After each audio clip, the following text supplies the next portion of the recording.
Have you ever loved someone so much that even a small argument made you want to give up everything?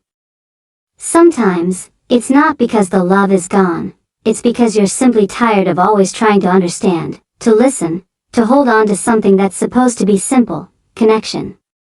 But what if I told you that one argument can actually make love stronger? Let's listen to the story of two people in Denmark, and the lesson a cold winter morning taught them about real love. The storm before breakfast. It started with something ridiculously small, a cup of coffee. Emma liked hers strong and black. Lucas preferred it mild, with milk and a touch of cinnamon, the Danish way. That morning in their little Copenhagen apartment, the air was colder than usual, and maybe that's why tempers heated faster. You never listen, she said, her voice trembling slightly. And you always want things your way. He snapped back that if someone had walked in, they might have thought it was just a silly morning argument. But to them, it felt like the end of everything. Because behind that spilled coffee and broken tone was something deeper, weeks of unspoken words, tiny hurts, invisible walls slowly rising between them. You know that feeling, right? When love used to feel like breathing, but suddenly, every word feels like a test. That's how it was for them. And the strangest part is, neither of them was truly angry about the coffee. They were angry about feeling unseen, unheard, unloved, even in a room filled with love. In Denmark, mornings are quiet. The city wakes slowly, bicycles hum past, the smell of freshly baked bread fills the air. But in that silence, the loudest noise was their silence after the fight.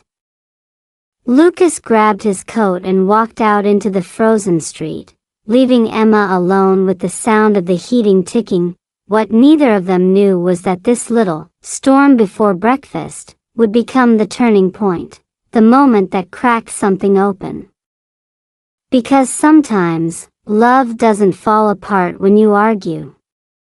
It falls apart when you stop caring enough to fight at all. And that morning, under the gray Danish sky, they still cared, just not in the same language. Not yet. Words that hurt, silence that kills. The rest of that day felt endless. Lucas stayed out, wandering through the narrow streets of Copenhagen, where even the winter light looked cold enough to cut. He watched couples laugh at a cafe window, a woman feeding a child bits of pastry, an old man whistling as he locked his bike, and he felt like he was outside the world, looking in. Inside that cozy little apartment, Emma sat at the table, staring at the same coffee cup, now cold and untouched. Silence, at first, can feel peaceful, like a pause before things get better. But the longer it lingers, the heavier it becomes. It starts to fill the room like fog, wrapping itself around every thought. That's what psychologists call emotional withdrawal, when your brain mistakes silence for safety, even though it's quietly killing connection. Have you ever noticed how silence can be louder than shouting? Because in that silence, you start replaying every word that was said, and worse, every word you wish had been said. Emma thought about how Lucas didn't look back before leaving. Lucas thought about how Emma didn't stop him. Both thought they were right. Both felt completely alone in relationships, and in learning languages too. Silence is dangerous. When you stop talking, you stop growing. Your brain needs dialogue to make sense of chaos. But pride convinces you that silence is strength. That not texting first means you've won. Yet deep down, both of them missed the sound of each other's voice, the small jokes, the half English, half Danish way they used to tease. They didn't know it yet, but love wasn't dying that day.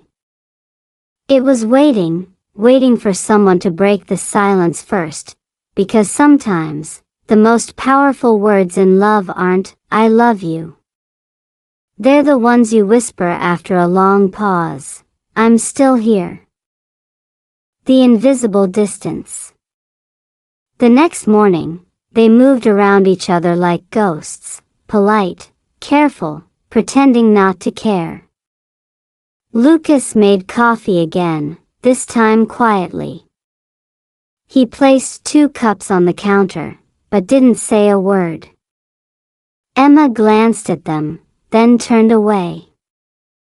The space between them wasn't measured in meters. It was measured in pride. That's the invisible distance love builds when 2 people stop reaching out. You don't need walls or oceans. Just a little misunderstanding, left untreated, becomes a canyon. And your mind, oh, it's a master storyteller. It starts writing scripts. He doesn't care anymore. She doesn't understand me. Maybe we were never right for each other, but here's the twist: those stories aren't real. They're just your brain trying to protect your ego. Neuroscientists call it confirmation bias. Once you believe something, your brain hunts for proof to make it true.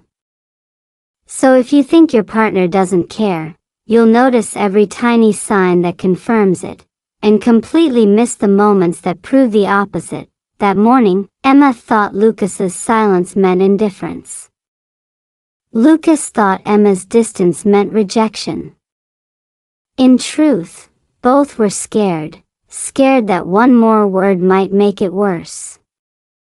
Scared that maybe love was slipping away, and isn't that ironic? We crave connection, yet we build walls the moment we feel hurt. We want to be seen, but hide behind silence. We want to be loved, but act like we don't care. As Lucas watched the steam rise from his untouched cup, he whispered, almost to himself, "Maybe we forgot how to talk." And maybe that's what love really is, learning to talk again, even when it's hard, even when it hurts. Because distance doesn't destroy love. Silence does. The Danish winter of the heart. Outside, Copenhagen was wrapped in white. Snowflakes drifted lazily past the windows, settling softly on the quiet streets. Inside, Emma wrapped herself in a blanket, watching the world blur into gray. Winter in Denmark can be beautiful, but it also has a way of echoing whatever is inside your heart. If you feel lonely, the silence feels deeper. If you feel lost, the gray sky feels endless. That afternoon, Emma decided to take a walk. The city was calm, the canals frozen, the trees bare. She passed Nyhavn, usually full of laughter and music, now silent except for the crunch of snow under her boots. She thought about how strange it was. 2 people could live in the same city, the same apartment, and still feel 1,000 miles apart. Meanwhile, Lucas sat alone in a small bakery on Vesterbro. The smell of warm pastries filled the air, and people chatted softly around him. He watched a couple sharing a cinnamon bun, leaning close, laughing at nothing. For the first time, he missed not just Emma, but the way they used to be. The small things. The inside jokes. The lazy Sunday mornings when time didn't matter. There's something about the Danish winter that forces you to slow down. It strips away the noise, leaving you face to face with your own thoughts. And sometimes, that's exactly what love needs, a moment of stillness to remember what truly matters, because love isn't about never fighting. It's about not letting the cold win. It's about keeping one small flame alive, even when everything else feels frozen. As Emma crossed Drawing Louise's bridge, she saw a couple holding hands despite the wind. And for a moment, she smiled. Maybe, just maybe, she thought, love doesn't die in winter. It just waits for someone to bring it back to life. The message in the coffee cup. The next morning, something small changed. Lucas woke up early. The air was still cold, the kind that made every breath visible. He walked quietly into the kitchen and made coffee, 2 cups. He remembered how Emma liked hers, strong, no sugar, just a little milk. He hesitated for a moment, then placed the cup in front of her usual seat at the table. No words. No apology. Just that, when Emma came out, still in her oversized sweater, she froze for a second. The cup sat there, warm, simple, honest. She didn't say anything either. She just looked at it, then at him. Their eyes met, and for the first time in days, there wasn't anger or pride, just a quiet kind of softness. You see, love often hides in gestures too small to notice. In Denmark, people call it hygge, a kind of cozy kindness, a warmth that doesn't need words. Sometimes love isn't a grand speech. It's a cup of coffee placed gently in front of someone who hurt you, and who you still care about. Psychologists call this repair attempts, small acts that help heal emotional cracks. It could be a smile, a text, a small joke. Your brain doesn't care about who was right or wrong, it just wants to feel safe again. When one person reaches out, even silently, the nervous system of the other person feels that softness and slowly begins to trust again. Emma wrapped her hands around the cup. The warmth spread into her fingers, then deeper. It wasn't about coffee anymore. It was about being seen, and seeing that he was trying. Thank you, she said quietly. Lucas smiled, almost shyly. It's just coffee. But both of them knew, it wasn't just coffee. It was a beginning, because love doesn't always shout, I'm sorry. Sometimes it whispers, I'm still here. When apologies speak louder than words. Later that day, Lucas finally found the courage to speak. He sat beside Emma, hands clasped, eyes fixed on the window. The snow outside had started to melt, as if even winter was ready to forgive. I'm sorry, he said softly. Not for the coffee. For not listening. For making everything feel like a competition. Emma didn't answer at first. Her throat tightened. Because sometimes, when you've waited too long to hear something, the words hit you harder than you expect. She took a slow breath, then whispered, I'm sorry too. I kept trying to win instead of understand. That was it. No dramatic music. No movie moment. Just 2 people sitting in silence, but a different kind of silence this time. The kind that heals instead of hurts. Apologies are strange, aren't they? Your ego fights them. Your brain resists them. But when you finally let them out, your nervous system relaxes, your heart rate slows, your body literally exhales. Science calls it co-regulation, when two people calm each other down just by being emotionally honest in Denmark, people often say, at find ro, to find calm. That's what they were doing, finding calm again, together. Not by being perfect, but by being human. And here's the truth. In love, apologies are not about who's right. They're about who's brave enough to care more about connection than about pride. When Lucas said sorry, he wasn't admitting defeat. He was choosing love over ego. Emma leaned her head on his shoulder.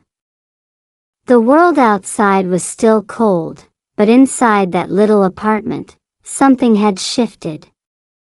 Not everything was fixed, but it was enough. Because sometimes, saying, I'm sorry, isn't the end of the fight. It's the beginning of understanding. Love doesn't grow in perfection. It grows in repair. Love learns to listen.